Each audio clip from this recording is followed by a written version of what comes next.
उसके अधिक आयु में से मिलाप वाले तंबू संबंधी काम करने के लिए भीतर उपस्थित हुआ करें और जब 50 वर्ष की आयु हो फिर उस सेवा के लिए आप काम ना करें।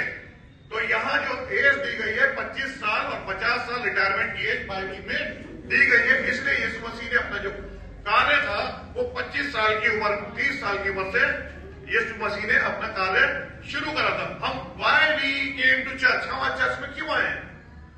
आज हम सब लोग चर्च में क्यों आए हैं? मेरा सवाल आप लोगों से आज ये है। हम आज चर्च में इसलिए आए हैं कि हम परमेश्वर को महसूस कर सकें, उसकी उपस्थिति को अपने जीवन में महसूस कर सकें। Is it? अगर मैं सही हूं तो प्लीज हाथ उठा दें।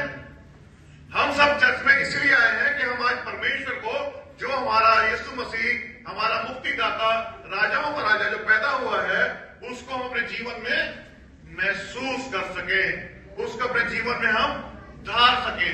आज हम इसलिए परमेश्वर के भवन में आए हैं। इसी कारणवश अगर हम देखें why Jesus came to earth, question आता है, अगर हम आज चर्च में आए हैं, हम चर्च में तो इसलिए आए हैं कि परमेश्वर को महसूस कर सके, लेकिन हम जब प्रभु यीशु मसीह की बात करते हैं तो प्रभु यीशु मसीह जो संसार में आया वो क्यों आया? हम जब मामूली लोग होके किसी न किसी उद्देश्य से चर्च में आए हैं, तो प्रभु यीशु मसीह राजाओं का राजा जो था, जब वो इस संसार में आया तो वो इस संसार में क्यों आया? उसके आने की संसार में बहुत सारी बातें थी, बहुत सारी चीजें थी जो इस संसार में आया, और उस चरनी में उसने, जो गौशाला में एक चरनी में उसने जन्म लिया। He came to earth to save the sinners, वो पापियों को बचाने के लिए संसार में आया। प्रभु यीशु मसीह का एक जो मेन कारण था संसार में आने का, to save the sinners, to restore people of God. जो प्रभु यीशु मसीह के लोग थे, जो भेड़े जो थी, जो बिखर गई थी, जो इधर उधर हो गई थी, उनको बचाने के लिए आया। प्रभु यीशु मसीह आया to show the love of God. वो यहां पर आया उस महान प्यार को बताने के लिए जो पिता परमेश्वर हमसे करता था, और उस महान प्यार को दिखाने के लिए प्रभु ने क्या करा? अपने इकलौते पुत्र को हमें दे दिया, to save the people from God wrath. वो इसलिए आया कि परमेश्वर के प्रकोप से, जो लोग पाप में पड़े हुए थे, उस प्रकोप से वो बच जाए, इसलिए वो संसार में आया। और सबसे बड़ी बात थी, वो आया to do the God's will. परमेश्वर की जो इच्छा थी उसे पूर्ण करने के लिए वो संसार में आया। और जो सबसे बड़ी बात, हमको to give life in abundance, हमको बहुत तायत की जिंदगी देने के लिए, हालेलुया, हमको काहे की बहुत तायत की जिंदगी देने के लिए, हमेशा की जिंदगी देने के लिए प्रभु यीशु मसीह इस संसार में आया। एक मैं किस्सा बताता हूं, गॉड्स प्लान, परमेश्वर के प्लान किस तरह से कार्य करते हैं हमारे जीवन में। हमारे जीवन में परमेश्वर के काम जो है बहुत अद्भुत तरीके से कार्य करते हैं।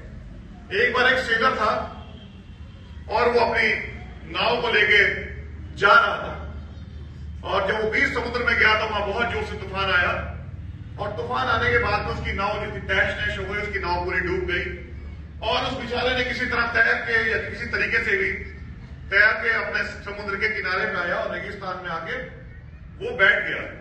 अब वो एक समुद्र का किनारा था जहां से दूर दूर से जहाज जाते थे, उसकी आवाज नहीं पहुंचती थी।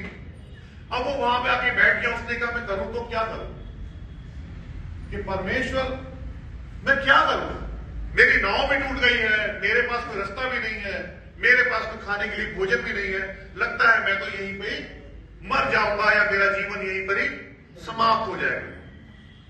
उसने वहां हाथ पछता के कोई लकड़ियां इकट्ठी करी जो समुद्र किनारे मिल जाती हैं, सूखी लकड़ी होती हैं, अपने लिए खाने का इंतजाम करा, मछली पकड़ी, जिस तरह से कच्ची पक्की मछली जो भी खाई होगी इस व्यक्ति विशेष ने, ये सच्ची कहानी बता रहा हूं आपको। और उसके बाद में वो वहां इंतजार करता रहा कि कहीं से मेरी कोई मदद आए, और वो चिल्लाता रहा परमेश्वर को, परमेश्वर तूने मुझे अकेला छोड़ दिया, यहां मरने के लिए छोड़ दिया। और जब उसने देखा कि एक दिन कोई मदद नहीं आई, फिर मदद नहीं आई, तो उसने क्या सोचा कि शायद मुझे यहाँ कुछ दिन और रुकना पड़े। तो उसने वहां से लकड़ी इकट्ठी करके जंगल से कुछ ना कुछ करके और एक हट टाइप की वहां पे बना ली, छप्पर टाइप की वहां बना लिया। और पुराने लोग जो थे वो आग जलाने में इन चीजों बड़ी महारत रखते थे, और पत्थर वत्थर से उसने आग जलाकर वो शिकार करने के लिए चला गया। उसने कहा जीने के लिए मुझे कुछ ना कुछ तो करना पड़ेगा, नहीं तो मैं मर जाऊंगा, क्योंकि अगर मुझे जीना है और इंतजार करना है कि परमेश्वर कोई ना कोई मेरे सरदूत भेजे, कोई मेरे साथ आश्चर्य कर्म हो, तो मुझे कुछ ना कुछ तो खाना पड़ेगा। और वो वहां पे लकड़ी की आग जला के चला गया और सोचा कि जब मैं आऊंगा यहाँ मछली को भून लूंगा, और वो समुद्र किनारे चला गया। और जब वो वापस वहां से आता है और क्या देखता है, वो आग जो उसने लगाई थी और जो उसने बड़ी मेहनत से वो इतना छप्पर बनाया था, उसमें आग लग चुकी है। Very sad. इतनी मेहनत करके एक छप्पर बनाया जहां पे वो रात को सोता था, और उसने देखा कि इस छप्पर में भी आग लग चुकी है। तो वो व्यक्ति बहुत जोर जोर से झुंझलाया और उसने खुदा को बहुत बुरा कहा कि मैंने खुदावन अपने लिए एक छप्पर बनाया था, शायद जो मुझे ओस से रोकता या हवा से रोकता या रेत जो आता उससे रोकता, तूने उसमें भी आग लगा दी। मैंने ऐसा क्या करा था? और खूब जोर जोर से परमेश्वर को चिल्ला के वो हार पछता के जब थक गया तो सो गया। जब वो गहरी नींद में था तो उसने देखा कि एक जोर जोर से किसी चीज की आवाज आ रही है। तो वो देख के चौंका कि किस चीज की आवाज है। तो उसने सोचा कि शायद मैं स्वप्न देख रहा हूं। उसने देखा कि उसके पास में एक बड़ा जहाज खड़ा हुआ है जहां से कुछ लोग नीचे उतर रहे हैं, और वो उससे कह रहे हैं कि हम तुझे बचाने के लिए आए हैं, हम तुझे बचाने के लिए आए हैं। उसने उन लोगों ने उससे कहा कि जो तूने हमें ये दर्शन दिखाया था, जो हम सिग्नल भेजे थे, हमने दूर से उस सिग्नल को देखा और हम बचाने के लिए आए। हमें लगा कि इस टापू में कोई ना कोई व्यक्ति है जो अपनी जान बचाने के लिए धुएं का सिग्नल दे रहा है। तो उसने कहा मैंने तो कोई सिग्नल दिया नहीं।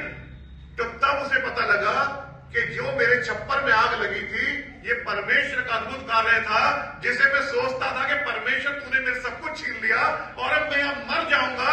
परमेश्वर तूने वो ऐसा अचंभा करा कि वो तूने सिग्नल भेज दिए